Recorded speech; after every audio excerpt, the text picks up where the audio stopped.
여기 20년 넘게 함께 살며 서로의 가장 큰 의지가 되어준 두 친구가 있습니다. 암투병의 모든 과정을 함께 견뎠고 기쁨과 슬픔의 순간을 나눴습니다. 하지만 병원은 이들에게 말합니다. 가족이 아니시라고요? 그럼 해드릴 수 있는 게 없네요.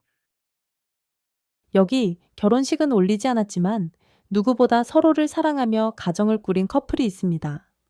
함께 모은 돈으로 집을 구하고 미래를 약속했습니다. 하지만 한 사람이 사고로 갑자기 세상을 떠나자 법은 남은 사람에게 말합니다. 당신은 상속받을 권리가 없습니다. 이 이야기들이 남의 일처럼 들리시나요? 지금 대한민국에서는 혈연이나 혼인으로 묶이지 않았다는 이유만으로 삶의 가장 중요한 순간에 서로를 지켜줄 수 없는 사람들이 너무나도 많습니다. 1인 가구는 이미 전체 가구의 30%를 훌쩍 넘어섰고 가족의 형태는 우리가 생각하는 것보다 훨씬 더 다양해지고 있습니다. 법과 현실의 이 거대한 괴리. 이 문제를 해결하기 위해 우리 사회의 수면 위로 떠오른 이름이 있습니다. 바로 생활동반자법입니다. 오늘은 이 법이 무엇인지, 우리 삶을 어떻게 바꿀 수 있는지, 그리고 우리가 무엇을 우려해야 하는지 그 모든 것을 낱낱이 파헤쳐 보겠습니다. 생활동반자법, 이름은 들어봤지만 정확히 뭔지는 헷갈리시는 분들이 많을 겁니다. 아주 쉽게 설명해 드릴게요.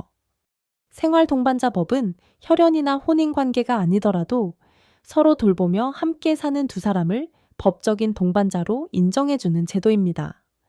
이렇게 국가에 우리 동반자입니다.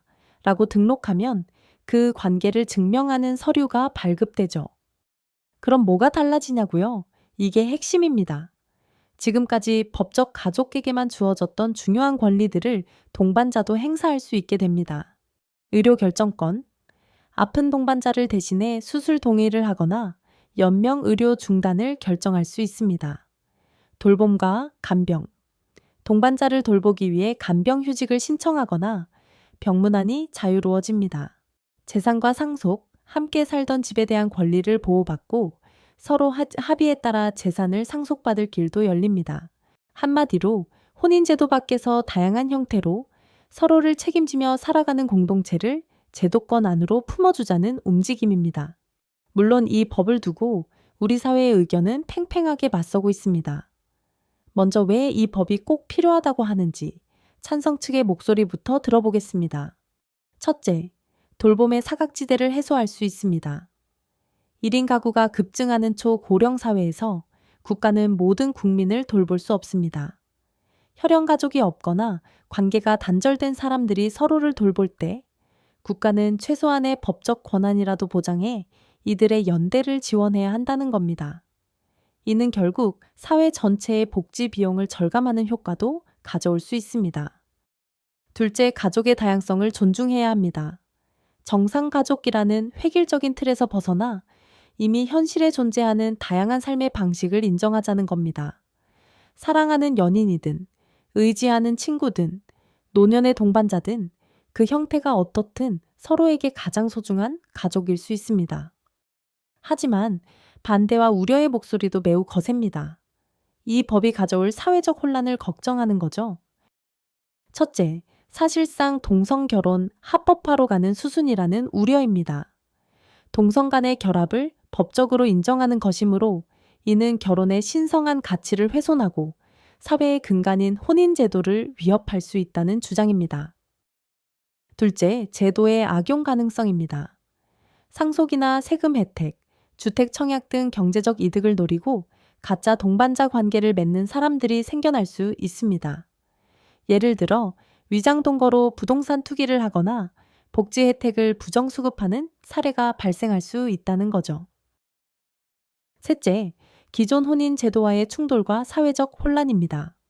결혼한 사람이 다른 사람과 또 생활 동반자 관계를 맺는다면 동반자 관계에서 태어난 아이의 법적 지위는 이처럼 복잡한 법적 문제들이 연쇄적으로 발생하며 큰 혼란을 야기할 수 있다는 겁니다. 사실 이런 고민은 우리만 하는 게 아닙니다. 우리보다 먼저 비슷한 제도를 도입한 나라들이 많은데요.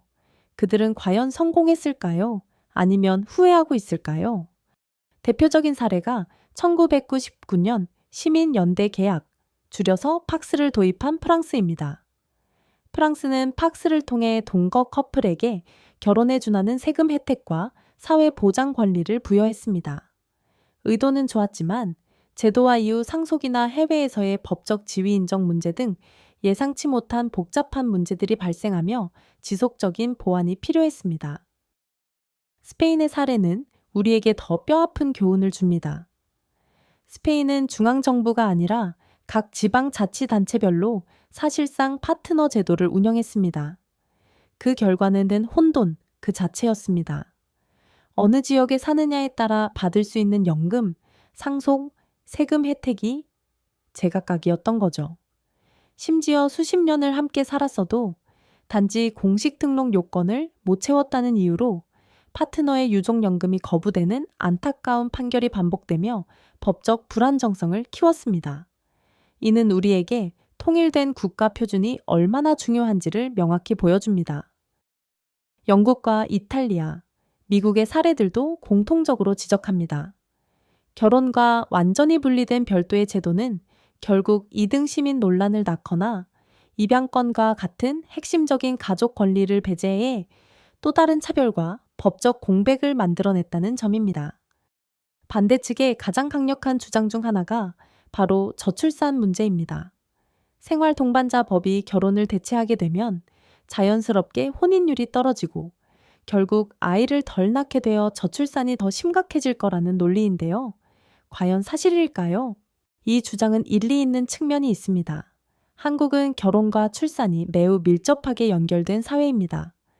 혼호의 출생 비중이 4% 내외로 OECD 국가 중 최하위 수준이죠. 이런 상황에서 결혼 없이도 법적 보호를 받을 수 있는 제도가 생긴다면 일부 커플이 결혼을 미루거나 대체할 가능성을 배제할 수 없습니다. 실제로 프랑스에서는 팍스 도입 초기에 혼인율이 단기적으로 하락하는 현상이 관찰되기도 했습니다. 하지만 매우 흥미로운 결과가 뒤따랐습니다. 프랑스의 출생률은 팍스 도입 이후에도 꾸준히 유지되거나 오히려 완만하게 상승했습니다. 결혼과 출산의 탈동조화가 일어난 겁니다. 즉, 사람들이 결혼 대신 팍스를 선택하더라도 아이를 낳고 기르는 데는 주저하지 않았다는 뜻이죠. 왜 이런 차이가 발생했을까요? 전문가들은 프랑스 사회의 높은 혼호의 출산 수용도와 강력한 보육 인프라를 핵심 요인으로 꼽습니다. 결혼 여부와 상관없이 아이를 낳으면 국가가 함께 책임져 준다는 사회적 신뢰가 있었기에 가능한 일이었습니다. 그렇다면 한국은 어떨까요? 안타깝게도 우리의 현실은 다릅니다. 혼외 출산에 대한 사회적 편견이 여전하고 혼인, 그리고 자녀 가구 중심의 지원 정책이 대부분입니다. 이런 상황을 바꾸지 않고 생활 동반자 법만 섣불리 도입한다면 단순히 혼인율 하락이 출산율 동반 하락으로 이어질 위험이 프랑스보다 훨씬 크다는 게 많은 전문가들의 분석입니다. 결국 생활 동반자 법 논쟁의 핵심은 찬성이냐 반대냐는 이분법을 넘어 만약 도입한다면 어떻게 잘 설계할 것인가의 문제로 귀결됩니다. 해외의 수많은 성공과 실패 사례들은 우리에게 중요한 정책적 교훈을 던져주고 있습니다. 반대를 위한 반대가 아니라면 우리는 준비를 해야 합니다. 첫째, 단계적으로 신중하게 접근해야 합니다. 상속이나 세금처럼 민감한 문제는 나중으로 미루더라도 당장 시급한 의료 결정권이나 간병 권한부터 시범적으로 도입해 사회적 합의를 넓혀가는 지혜가 필요합니다. 둘째, 사기와 악용을 막을 강력한 안전장치가 필수적입니다. 최소 동거 기간을 설정하거나 관계의 진정성을 입증할 서류를 요구하고 위반 시 강력한 처벌 규정을 두는 등의 장치가 반드시 병행되어야 합니다. 셋째, 통일된 국가 표준을 만들어야 합니다. 스페인의 실패를 반복하지 않으려면 지자체에 맡길 것이 아니라 국가 차원에서 등록, 해지, 권리 범위를 명확히 규정해야 합니다. 넷째, 기존 법과의 충돌을 미리 조정해야 합니다. 연금, 세금, 사회보장 등 다른 법률들과 어떻게 연결되고 조정될지 사전에 면밀한 검토가 이루어져야 현장의 혼란을 막을 수 있습니다. 생활 동반자법은 우리 사회에 매우 근본적인 질문을 던지고 있습니다. 가족이란 무엇인가? 그리고 국가는 어디까지 개인의 삶을 보호해야 하는가? 이 법은 누군가에게는 절실한 생존의 문제이고 다른 누군가에게는 사회의 근간을 흔드는 위협일 수 있습니다. 중요한 것은 더 이상 이 논의를 외면할 수 없다는 사실입니다. 변화는 이미 우리 곁에 와 있기 때문입니다.